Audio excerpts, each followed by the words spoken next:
अस्सलाम वालेकुम all students of class 9th। अच्छा जी, इंग्लिश 20 अप्रैल को आपका पेपर है फर्स्ट। और देखें इम्पोर्टेंट जो इसकी ना पैराग्राफ्स हैं वो आपको बता रहा हूँ, इम्पोर्टेंट लेटर्स बता रहा हूँ, और क्वेश्चन आंसर आपने जिन चैप्टर से करने हैं वो भी आपको इस वीडियो में बताते हैं। लेकिन आपने करने वो फुल हैं, जिन चैप्टर्स के बता रहा हूँ वो आपने सारे तैयार करने हैं।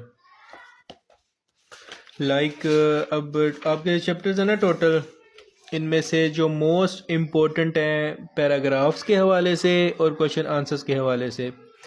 फर्स्ट है सेवियर ऑफ मैनकाइंड, पैट्रियोटिज्म, और फोर्थ वन है जी हज़रत अस्मा वाला। सिक्स है जी द वैल्यू ऑफ टाइम, और नाइन्थ चैप्टर है क्वालिटी एजुकेशन अ की टू सक्सेस। इन चैप्टर्स के आपने क्या करने हैं जी, पैराग्राफ्स करने हैं। पहले तो पैराग्राफ्स पे आए ना, ये सारे इम्पोर्टेंट है खास कर इस चैप्टर का, ठीक है। द सेवियर ऑफ मैनकाइंड, इस चैप्टर के सारे पैराग्राफ्स इम्पोर्टेंट है। अगर आप मुझे बोलें जी इम्पोर्टेंट लगा दें तो मैं यही आपको बोलूँगा कि जो चैप्टर्स आपको बताते हैं उनके फुल करें तैयार। उनमें से भी आप इम्पोर्टेंट चीज़ ना ढूंढा करें, उनको काइंडली फुल तैयार कर लिया करें। और ख़ास कर ये जो वर्ड्स लिखे हुए हैं ना, वर्ड सेंटेंसेस या तो मीनिंग होते हैं, ये अब आप लोग कहते हैं जी कि इम्पोर्टेंट हमें लगा दें, इन्हीं में से आए। इम्पोर्टेंट नहीं होते। ये अब आपके जो फर्स्ट टाइम इंग्लिश का पेपर है ना, अब ये फर्स्ट टाइम बन रहा है, इसके ना पास पेपर है ना और कुछ है, इसलिए इम्पोर्टेंट का अंदाज़ा नहीं लगा सकता कोई, ठीक है ना। लेकिन बाकी सब्जेक्ट्स लाइक फ़िज़िक्स हो गया, केमिस्ट्री हो गया या कंप्यूटर हो गया, उनकी स्कीम दी होती है, ठीक है। स्कीम वाइज वहाँ से आइडिया हो जाता है कि क्या चीज़ इम्पोर्टेंट है क्या नहीं है। इंग्लिश की उस तरह से तो कोई स्कीम नहीं है, उन्होंने तो आपको चैप्टर्स दिए हुए हैं। तो बाकी अब आप लोगों को पैराग्राफ्स इन चैप्टर्स के ही मैं बता रहा हूँ, और यही करें आप। पेट्रियोटिज़म है, इनके भी आपने क्या करने हैं जी, सारे पैराग्राफ्स करने हैं पेट्रियोटिज़म वाले चैप्टर के। लेकिन इम्पोर्टेंट ये फर्स्ट 3 हैं, ठीक है, मोस्ट इम्पोर्टेंट फर्स्ट 3 हैं। इसके अलावा चैप्टर कौन सा है जी, नेक्स्ट है जी हज़रत अस्मा वाला।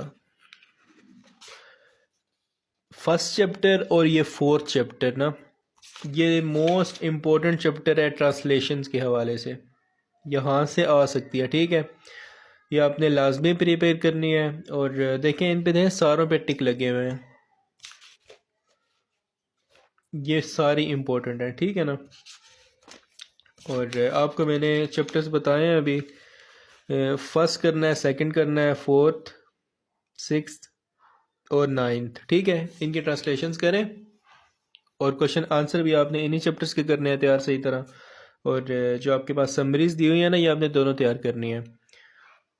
और आपको नेक्स्ट एक और वीडियो में बनाऊंगा जिसमें मैं सवाल जो आपको ना क्लियर करूंगा, बताऊंगा कि आप कौन से करने और इम्पोर्टेंट ज़्यादा कौन से चैप्टर्स के हैं। चैप्टर्स हालांकि यही हैं, लेकिन इनमें एक दो चैप्टर्स में मज़ीद ऐड करूंगा और उनके आपके ना टिक लगा के दूंगा, और इम्पोर्टेंट आपको ना मेंशन करूंगा कि कौन कौन से हैं। इसके अलावा आपको आज एक और इम्पोर्टेंट चीज़ दिखानी थी लेटर्स के हवाले से, ठीक है।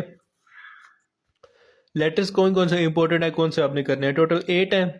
तो इन पे काइंडली फोकस करें आप। Mother worried about health, important of science subject, inviting for spring holidays, borrowing books, mother asking about test, और condolence on mother's death, advising brother on health, thanking friend to lend books. अच्छा, ये सारे letters important है, ठीक है, ये आपने तैयार करने हैं। लेकिन इससे पहले ना 1 2 3 4 5 6 7 8, ये 8 लाइनें वैसे बन रही हैं, लेकिन ये बनती कोई 3 4 ही हैं, ठीक है। थोड़े खुले अगर पेजेस हों तो। I hope this letter finds you in the best of your health and spirits. I received your kind letter yesterday and was delighted to read its content. ये जो 6 लाइनें हैं, ये आपके पास कोई भी लेटर आता है, आपने ये 6 लाइनें लिखनी है वहाँ पे शुरू में, ताकि आपका थोड़ा सा मवाद बने और चेक करने वाले पे इंप्रेशन अच्छा पड़े, ठीक है। ये 6 लाइंस आप लोग बार बार, आपको मैं बता रहा हूँ कि आप लोगों ने क्या करनी है, याद करनी है। कोई भी लेटर अगर आपके पास आ गया तो, I hope this letter finds you in the best of your health and spirits. I received your kind letter yesterday and was delighted to read its content, ठीक है। बाकी अब जिस रिलेटेड लेटर होगा आपने उस रिलेटेड ही 3 या 4 लाइनें नीचे लिख देनी है। ये आपका हो गया जी इंग्लिश के लेटर्स के हवाले से। और कुछ स्टूडेंट्स पूछ रहे हैं जी ग्रामर कहाँ से करनी है। ग्रामर आप एंड से करें, एक्सरसाइज वाली करें। आपको यही मशवरा दूंगा कि बाकी बुक्स वगैरह पे ना ही जाएं तो अच्छा है, एक्सरसाइज वाली ग्रामर करें और यहाँ से ही आपका पेपर बनेगा।